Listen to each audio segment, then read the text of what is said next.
much for you.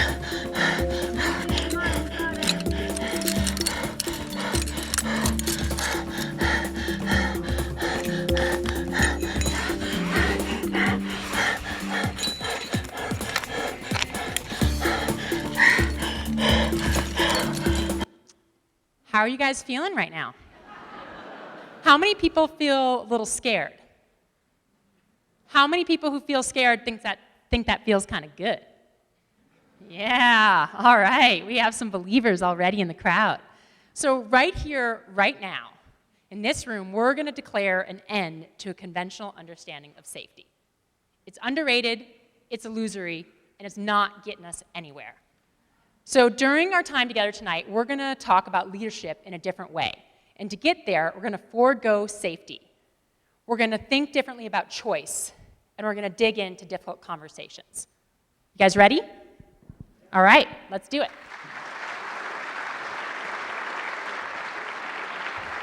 I'm 125 feet off the deck. And that crack, the thing I'd been using for all of my security, both for my hands and my feet and for my protection, was gone. And above me was this different color rock that I quickly realized was really soft. So soft that it kind of like fell down just from the strength of your gaze. And at that point I thought, this could go really poorly right now. And then I hear this weird noise, kind of like if you're chewing on gravel. And I'm like, what is that? And I keep moving around, I'm reaching and reaching and reaching, and I realize that noise is the 6-inch wide ledge that I'm standing on, eroding with every movement I'm making. And so I freeze, and I think, oh God, it's only getting worse. I'm going to have to move. So I think to myself, I'm going to be as light as a daddy long-legged spider. I'm going to be as elegant as a hummingbird, and I'm going to keep going. And I did. And I reached another crack, and finally another ledge and a position of security. I was so amazingly happy. I probably had the biggest smile on my face I've ever had in my life because not only had I made it through this position, but I realized we could climb this thing. I learned that stability is completely transitory. We can never stay in the same place forever. It doesn't matter if you're on that ledge in Ethiopia or if you're at some other place in your life. It's what we humans do. We make things as safe as we can, and then we move on. It's the beauty of being human. The trick is to learn how to be in both of those places, to be in the unsafe, and to know that the safe is around the corner. To be in the safe and know that it's not guaranteed, and that the unsafe is coming. And then being able to play between those two environments. On rock and on ice, that's what we do. We learn to judge the gaps. We learn to do instant risk assessments to figure out just how large of a gap we can manage.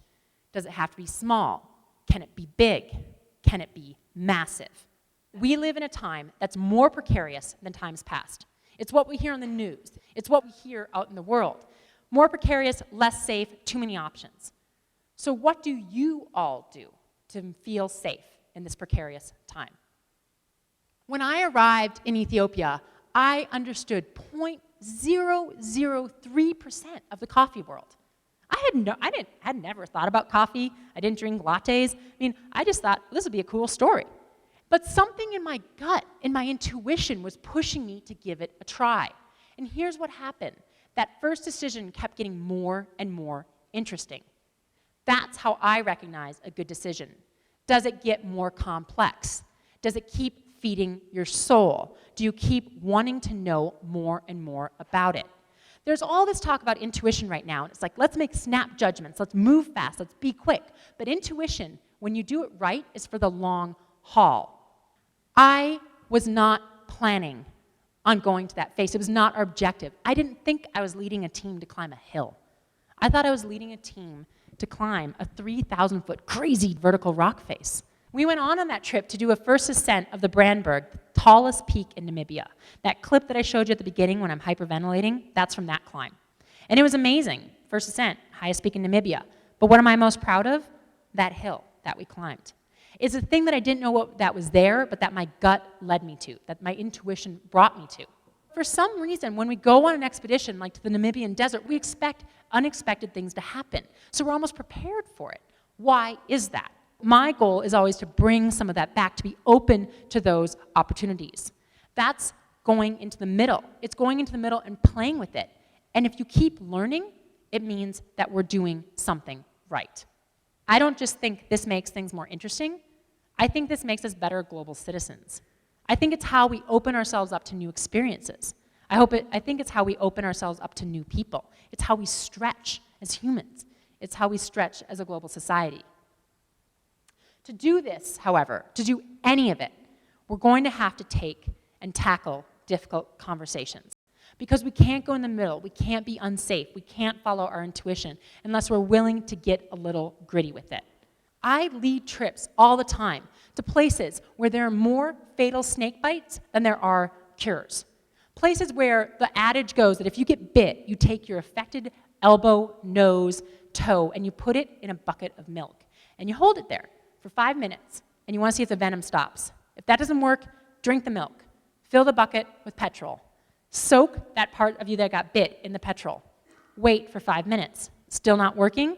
Put the petrol in the truck and drive as fast as you can on that one bucket of gas and hope to God you make it the 5 days it takes you to get to the hospital. You can't make things safe when that's the environment that you're leading trips in. So you have to be honest. It's the only thing that we can do.